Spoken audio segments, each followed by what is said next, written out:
দুঃসম্পর্কের দাদার বাড়িতে বেড়াতে যায় তৃতীয় শ্রেণীর ছাত্রী তামান্না আক্তার। পরে একা ঘরে পেয়ে শিশুটিকে ধর্ষণ করে চাচা।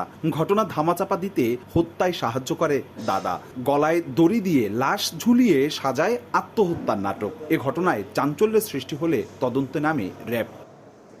মঙ্গলবার সংবাদ সম্মেলনে র্যাব জানায়, গত 2 মে বরিশালের বাবুগঞ্জ থেকে উজিরপুরের মাদারশী এলাকায় দুঃসম্পর্কের দাদা সুলতান হাওলাদারের বাড়িতে বেড়াতে যায় 9 বছর বয়সী তামান্না। পরদিন শিশুটিকে একা পেয়ে একাধিকবার ধর্ষণ করে চাচা তাওহিদ হাওলাদার। শিশু তামান্নার চিৎকারে পরিবারের অন্য সদস্যরা জানতে পারলে লোকলজ্জার ভয়ে তামান্নাকে শ্বাসরোধ করে হত্যার পর ঝুলিয়ে রাখে তাওহিদ ও তার বাবা। পরে পরিবারকে জানায় আত্মহত্যা করেছে তামান্না। ভিকটিমের দুঃসম্পর্কের চাচা, সে আসলে ঘটনার দিন তার এই দুঃসম্পর্কের ভাতিজিকে, এই শিশু তামান্নাকে 9 বছর বয়স, তাকে ধর্ষণের চেষ্টা করে